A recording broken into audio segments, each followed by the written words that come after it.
हर हर महादेव, हर हर महादेव, हर हर महादेव। प्रेम से बोली बाबा भोलेनाथ की जय, मैया पार्वती की जय, कार्तिक गणेश की जय। बहुत सुंदर भजन दीदी दर्दनाक हम अपना गुरु के गावत जा रहल छी, अपना गुरु के चरण में अहाँ सब दीदी हमर सुनब। आ दर्द भरा शिव चर्चा भजन छे और अहाँ सुन के हमरा कमेंट जरूर करब दीदी। चलो माटी के घर बा गुरु जे, माटी के ओ सरबा, माटी के घर बा गुरु जे, माटी के ओ सरबा, शिष्या बोला बले गुरु जे, अपनो आंगनमा शिष्या बोला बले गुरु जे, अपनो आंगनमा माटी के घर बा गुरु जे, माटी के दुआर बा, माटी के घर बा गुरु जे, माटी के दुआर बा, शिष्या बोला बले गुरु जे, अपनो आंगनमा शिष्या बोला बले गुरु जे, अपनो आंगनमा शिष्या बोला बले गुरु जे, अपनो आंगनमा सासु मोरा मारे गुरु जे, ननदो गरिया बै, सासु मोरा मारे गुरु जे, ननदे गरिया बै,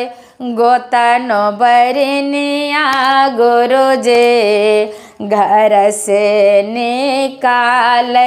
गोतनो बरनिया गुरु जे, घर से निकाले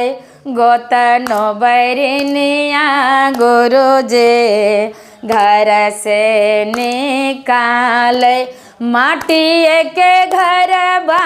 गुरु जे, माटी के ओ सरबा, माटी के घर बा गुरु जे, माटी के ओ सरबा, शिष्या बोला बले गुरु जे, अपनो आंगनमा शिष्या बोला बले गुरु जे, अपनो आंगनमा। बड़ा सुंदर भाव देखी हमर शिष्या दीदी कहे छथिन अपना महादेव के, हे शिव गुरु हम अपन दुख और कहानी और ई मन और दिल के बात ककरा सुनबे हे महादेव, त हमरा सासू और ननद गोतनी कोई न हमर संग साथ। त बड़ा सुंदर भाव एठाम शिष्या दीदी के कहे छथिन, ककरा से कहबे गुरु जे, दिलाबा के बतिया,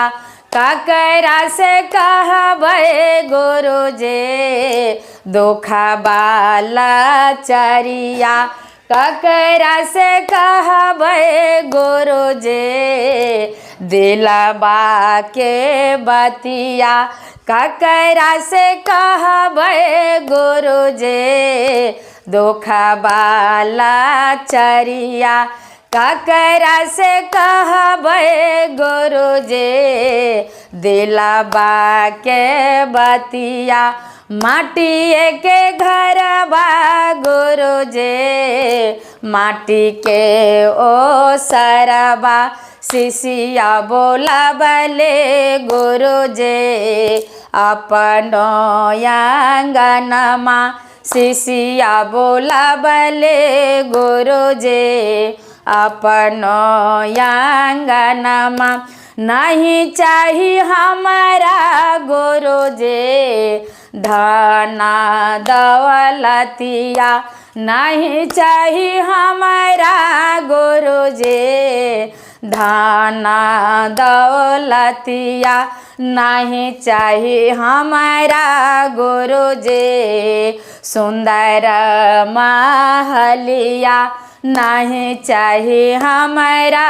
गुरु जे, सुंदर महलिया, नहीं चाही हमारा गुरु जे, धनमा दौलतिया नहीं चाहिए हमारा गुरुजी, धनमा दौलतिया नहीं चाहिए हमारा गुरुजी, सुंदर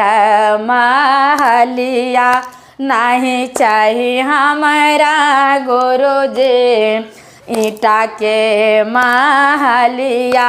हमारा के चाहिए गुरुजी, तोहरो चरनिया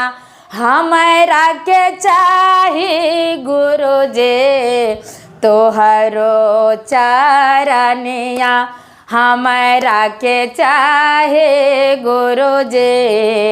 राव रे चरनिया हमारा के चाहे